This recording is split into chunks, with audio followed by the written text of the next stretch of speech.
Morning students, now again I am with the new topic problems of the development industrial development in India. Industrial Policy Act आया लेकिन इतना ज़्यादा successful नहीं रहा, ये हम सब जानते हैं, जिसका रिजल्ट आपका 1991 का जो था इंडस्ट्रियल रेवोल्यूशन रहा।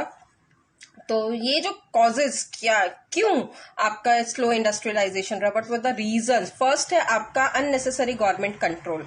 बहुत सारी इंडस्ट्रीज जो थी वो पब्लिक सेक्टर अंडरटेकिंग में चली गई। ट्रेड एंड इंडस्ट्रीज जो थी कंट्री की, अननेसेसरी गवर्नमेंट ने अपना कंट्रोल कर रखा था। ये जो कंट्रोल था इसमें industrial licence system, foreign exchange control, restrictions on investments in big houses etcetera, ये सारा जो था कंडीशंस जो प्राइवेट सेक्टर के ऊपर लगा दी गई थी। इसके कारण एक तो इंडस्ट्रीज हमारी ग्रो नहीं कर पाई।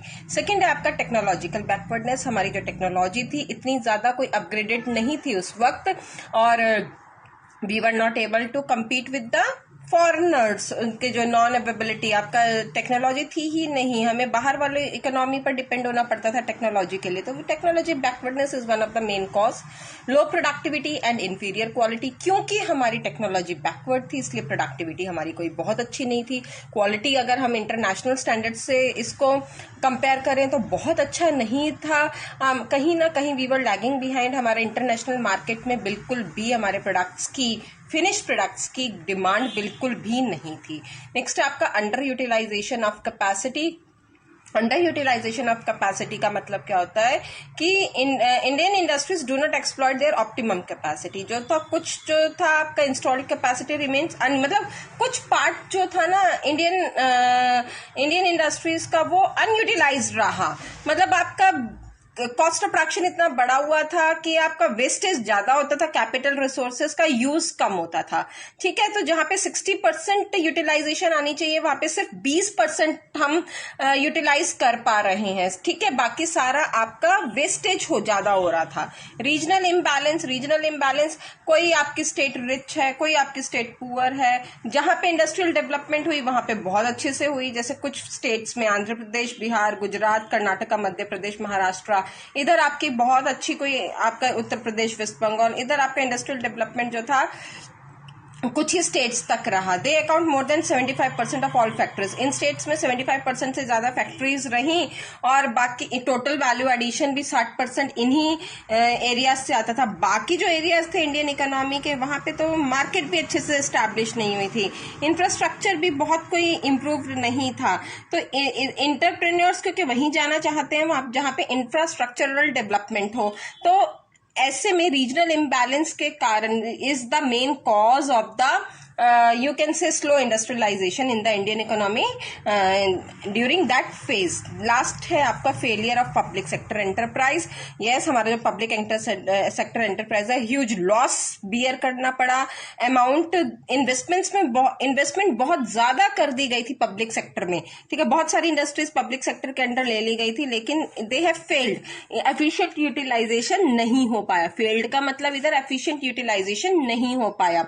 और भी बहुत कॉज है, जैसे पुअर परफॉर्मेंस, एग्रीकल्चर सेक्टर की ओर ध्यान ही नहीं दिया गया, पुअर इंफ्रास्ट्रक्चर, देन आपका high cost of industrial goods की बहुत ज्यादा कॉस्ट थी। ठीक है, लेकिन these 6 main are most important which we have to do.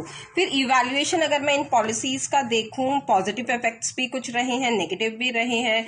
आपका हमारी जो इंडस्ट्रीज है वो एक्सपैंड हुई है, जैसे power, transport, communication, banking, finance, ये सब इंडस्ट्रीज एक्सपैंड भी हुई है। ठीक है, मैन पावर का अच्छे से यूज हुआ है, आपका बहुत प्रोग्रेस भी हुई है। R&D में भी हमारे इंडियन इकोनॉमी में थोड़ी बहुत प्रोग्रेस हुई थी। एज अ रिजल्ट इंडिया हमारा खुद ही मतलब सोफिस्टिकेटेड मशीन्स और प्रोडक्ट्स वगैरह इन्वेस्ट करना शुरू हो गया था during those times.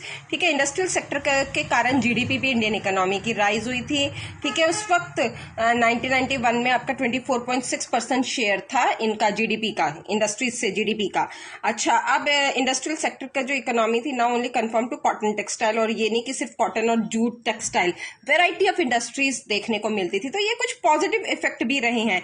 Heavy investments industries India में आना शुरू हो गई। ठीक है, ग्रोथ हुई डोमेस्टिक इंडस्ट्रीज की, स्पेशली इलेक्ट्रॉनिक्स और ऑटोमोबाइल में। They have also developed public sector जो आपका मतलब expanded in a big way, public sector भी हमारे इकोनॉमी में expanded in a big way. Negative effects ये रहे कि पब्लिक सेक्टर अंडरटेकिंग्स थी वो पूरा लॉस में चली गई, करप्शन कह लो या जो भी उसकी वजह कह लो, नेशन के पास लिमिटेड रिसोर्सेज थे, वेस्टेज ज्यादा हुई या रिसोर्सेज का यूज करना नहीं आया। इम्पोर्ट सब्स्टिट्यूशन पॉलिसी, यस, इसके कारण भी हम फॉरेन जो इम्पोर्ट सब्स्टिट्यूशन पॉलिसी था इसमें भी मतलब ये था कि यू कैन से कि India had to mortgage, India को वहां से टेक्नोलॉजी वगैरह लाने के लिए अपने गोल्ड को मॉर्गेज रखना पड़ा, ठीक है, तब जाके वहां से पैसा आया, वर्ल्ड बैंक से हमें लोन लेना पड़ा। तो ये एक नेगेटिव इम्पैक्ट रहा अपनी इंडस्ट्रीज को बढ़ाने के लिए।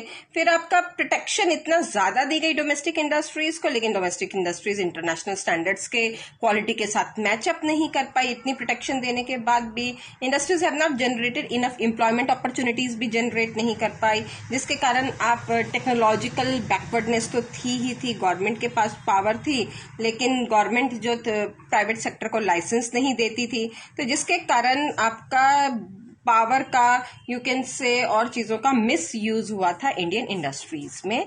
This is the end of this chapter with the evaluation of the policies. For any doubt you can message me personally. Thank you, students.